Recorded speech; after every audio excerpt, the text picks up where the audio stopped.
ایک یا اور دو صحابہ کرام ہیں جن کو آپ نے فرمایا میرے ماں باپ آپ پہ قربان، جن میں سعد بن ابی وقاص ہے۔ لیکن یہ وہ ہستی پاک ہے جن کو رسول اللہ صلی اللہ علیہ وسلم کے جب پاس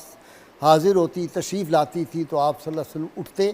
ان کے ہاتھوں کو بوسہ دیتے، ان کی پیشانی مبارک کو بوسہ دیتے، اور آپ صلی اللہ علیہ وسلم فرماتے فاطمہ میرے ماں باپ تم پہ قربان۔ یہ سیدہ فاطمہ سلام اللہ علیہ ناظرین کرام وہ ہستی پاک ہیں جن کی خوشی میں اللہ کی خوشی بھی ہے، اللہ کے محبوب کی خوشی بھی ہے، اور جن کی ناراضگی میں اللہ کی ناراضگی، اللہ کے محبوب صلی اللہ علیہ وسلم کی بھی ناراضگی ہے۔ سیدہ فاطمہ سلام اللہ علیہ وہ ہستی ہیں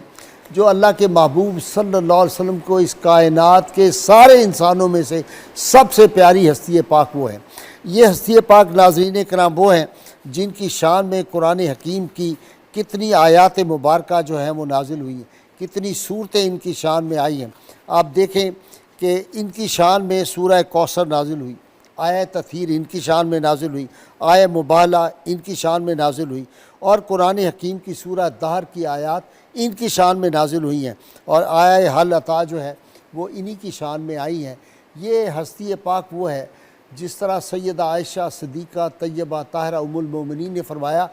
کہ رسول اللہ صلی اللہ علیہ وسلم کو سب سے زیادہ مردوں میں پیارے ان کے شوہر سیدنا علی مرتضیٰ تھے، اور ساری خواتین میں سب سے زیادہ پیاری جو تھی وہ سیدہ فاطمہ سلام اللہ علیہ تھی۔ پھر فرمایا کہ چال میں، ڈھال میں، گفتار میں، کردار میں، چہرہ مبارک میں، ہر کام میں رسول اللہ صلی اللہ علیہ وسلم کی مکمل شبیہ مبارک جو تھی وہ سیدہ فاطمہ سلام اللہ علیہ تھی۔ سیدہ فاطمہ سلام اللہ علیہ وہ ہستی ہیں ناظرین کرام جن پہ حاملان عرش سے لے کر ساکنان فرش تک کوئی اہل ایمان ایسا نہیں جب ان کا ذکر پاک آئے تو ادب سے ان کی نگاہیں اور قلوب جھک نہ جائیں۔ اور یہی نہیں ہے، میدان معاشر ہوگا،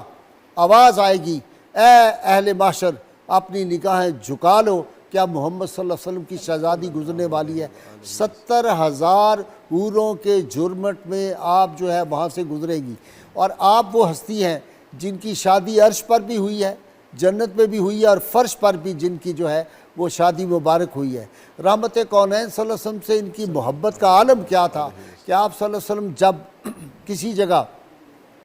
باہر جاتے مدینہ منورہ سے تو آخر میں ان کے گھر جاتے، اور جب آپ صلی اللہ علیہ وسلم کسی سفر سے واپس آتے تو مسجد نبوی میں 2 نفل ادا کرنے کے بعد سیدہ فاطمہ سلام اللہ علیہ کے گھر جاتے۔ ناظرین کرام یہ ہستی پاک وہ ہے کہ جب آیہ تطہیر نازل ہوئی تو اللہ کے محبوب صلی اللہ علیہ وسلم 9 ماہ تک روزانہ نماز فجر کے وقت ان کے گھر پہ ان کے کاشانہ سے گزرتے تھے، اور اس وقت آیہ تطہیر کی تلاوت کرتے تھے۔ اس لیے ہم تو آج اس قابل نہیں ہیں، ہماری زبانیں، ہمارا علم نہیں ہے کہ سیدہ پاک کی شان بیان کریں، جن کی جو چاکری ہے وہ آسمان کے ملائکہ آ کے کریں، جن کی چکی فرشتے چلائیں، جن کے بچوں کا جھولا جو ہے وہ آ کے ملائکہ چلائیں۔ ہم ان کی شان کیا بیان کر سکتے ہیں کہ سارے دروازے مسجد نبوی کے بند ہو جائیں، لیکن ایک کاشانہ فاطمہ کا جو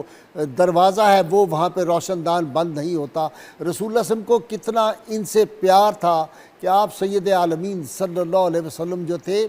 وہ ان کی محبت رسول اللہ صلی اللہ علیہ وسلم سے یہ عالم تھا کہ آپ کے وصال پاک کے بعد 6 ماہ تک صرف زندہ رہیں اور کبھی مسکرائی نہیں، اور ہر وقت جو تھی وہ آبدیدہ اس بات میں رہتی تھی آپ صلی اللہ علیہ وسلم کے لیے۔ پھر آپ دیکھیں کہ کوئی موقع ایسا نہیں ہے، یعنی 9 سال کی آپ کی عمر مبارک ہے جب ختیجۃ الکبریٰ کا وصال ہو جاتا ہے، اور اس کے بعد پھر سیدہ فاطمہ بنت اسد نے جس طرح آپ سے شفقت اور محبت کی اور جتنی وہ تعریف کرتی ہے۔ پھر آپ دیکھیے گھریلو زندگی قربان جائیں، ان کے وصال باغ کے بعد سیدنا علی مرتضیٰ سے کسی نے سوال کیا سیدہ فاطمہ کیسی جو زوجہ تھی، تو انہوں نے کہا وہ تو ایک پھول تھا جس کی خوشبو سے یہ گھر بھی مہکتا تھا، اور میں یہ سمجھتا ہوں یہ کائنات جو ہے یہ بھی ان کے اس پھول کی خوشبو سے آج بھی مہک رہی ہے، اور قیامت تک ایمانوں کو جو روشنی ملے گی، جو اہل اسلام کی خواتین کو میں سمجھتا ہوں حیا ملے گا، یہ چادر زہرا کا صدقہ ہے۔ آج سیدہ فاطمہ سلام اللہ علیہ کا جو اسوہ ہے یہ کائنات کی ساری عورتوں کے لیے ایک مثال ہے، اور ہمیں ہر لمحے جو ہے اس ذات پاک کو ہماری بیٹیوں، بہنوں اور ماؤں کو پیش نظر رکھنا چاہیے پھر رسول اللہ صلی اللہ علیہ وسلم کی ناموس کی جس طرح اور آپ کی جان کی جس طرح حفاظت کی ہے وہ مشہور واقعہ ہے۔ عقبہ بن ابی معیط جو تھا، جب اس نے اوجری ڈالی تھی تو آپ مستجاب الدعوات بھی تھی، جب ان کو دعائے ضرر دی تھی وہ چیک بدبخت بد نصیب جو تھے وہ پھر بدر کے کنویں میں وہ جو وہاں پہ قتل ہوئے تھے وہ جہنم رسید ہو گئے تھے۔ میں اس لیے آج کہتا ہوں ان بد نصیب اور بدبخت لوگوں سے، یہ سید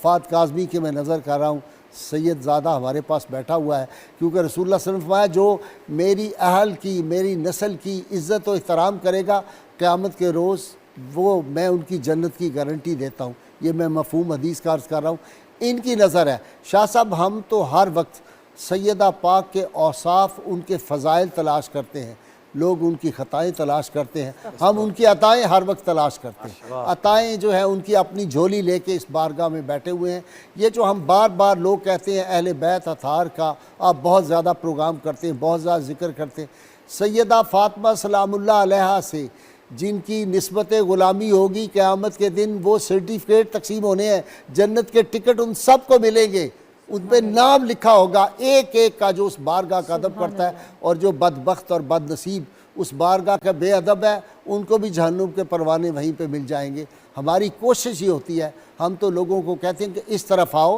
اس لیے کہ اللہ کے محبوب صلی اللہ علیہ وسلم فرمایا تھا حجر اسود اور مقام ابراہیم کے درمیان روزہ رکھتا ہو، نمازیں پڑھتا ہو، حج کرتا ہو، سجدے کرتا رہتا ہو، اگر میری اہل بیت کے بارے میں ذرا برابر بھی اس کے دل میں حسد اور بغض ہوگا تو وہ شخص جو ہے وہ کبھی جنت کی خوشبو بھی نہیں سونگھ سکے گا۔ اور ناظرین کرام، آج جو لوگ اہل بیت اطہار کا ادب اور احترام کرتے ہیں ان کو ہم کہتے ہیں یہ کشتی نوح ہے، جو سوار ہوگا وہ بچ جائے گا، جو نہیں سوار ہوگا تو پیغمبر زیادہ بھی جہنم میں چلا گیا تھا جو کشتی نوح میں سوار نہیں ہوا تھا۔ اس لیے جن کے دل میں ذرا سا بھی، دیکھیں مجھے دکھ ہوتا ہے دیکھ کے، لوگ کہیں گے مدینہ منورہ کی ہمیں سرزمین سے پیار ہے، اس کے زروں سے پیار ہے، ہم تو اپنی آنکھوں میں لگاتے ہیں۔ اور جنہوں نے خاندان مصطفیٰ صلی اللہ علیہ وسلم، رسول اللہ صلی اللہ علیہ وسلم جن کو کہیں یہ میری نگاہوں کا نور ہے، یہ میرے دل کا چین ہے، ان کو جنہوں نے ذبح کر دیا ان کے جھنڈے اٹھا لیتے ہیں۔ تو یہ ہماری بد نصیبی بدقسمتی ہے۔ اہل بیت اطہار سے جڑ جائیں، جس کے دل میں اہل بیت اطہار کا ذرا برابر۔ اور آخری بات میں یہ کہنا چاہتا ہوں، پھر میں اپنے اسکالرز کی طرف آؤں گا۔ شاہ جی یہ بھی آپ کی طرف ہے، عام انسان بھی کسی گندے برتن میں پاکیزہ دودھ آج نہیں ڈالے گا، چائے نہیں اس میں پیے گا۔ اللہ تعالیٰ نے وہ قلوب سلیکٹ کر لی ہیں، یہ تو کہ مطہر ہستیاں ہیں، آیت تطہیر کے بعد یہ اتنی مطہر ہستیاں ہیں، ان کی محبت اور ان سے تعلق بھی کسی غلیظ دل میں، غلیظ دان میں ان کی نہ تعریف آ سکتی ہے نہ کسی ذہن میں یہ آ سکتا ہے۔ میں ایک بات آج ایک حوالہ لے کے آیا ہوں شاہ جی آپ کے لیے، بڑا باکمال، یہ مولانا بریلوی کا، احمد رضا خان بریلوی صاحب کا ہے۔ بعض لوگ ان کے دعویٰ کرتے ہیں کہ ہم ان کے بڑے عاشق ہیں اور اہل بیت سے بغض رکھتے ہیں، یہ ان کا ہے، اور فتاوی رضویہ جلد 15 سے میں پڑھ رہا ہوں، غور کیجئے گا۔ جب حضور علیہ الصلوۃ والسلام اللہ تعالیٰ کے خاص عبد ہیں کہ ان کو اور ان کے اہل بیت کو کامل طور پر پاک کر دیا ہے اور ناپاکی کو ان سے دور کر دیا ہے، اور رجس ہر ایسی چیز ہے جو ان حضرات کو داغدار کرے، تو وہ پاکیزہ لوگ بلکہ وہ عین طہارت ہیں۔ اللہ تعالیٰ نے سید عالمین صلی اللہ علیہ وسلم کے ساتھ اہل بیت کو طہارت میں شریک فرمایا ہے، جس پر آیہ کریمہ لیغفر لک اللہ، اللہ تعالیٰ نے آپ کے لیے پہلے اور پچھلے آپ کے خطایا معاف کر دیے، لیغفر اللہ لک اللہ، ذرا وہ تیزی میں پڑھ رہا ہوں، پچھلے آپ کے خطایا معاف کر دیے، یعنی گناہوں کی مال سے آپ کو پاک رکھا ہے، جو ہماری نسبت سے گناہ ہو سکتے ہیں، تو تمام سادات حضرت فاطمہ سلام اللہ علیہ کی اولاد اس حکم میں داخل ہے،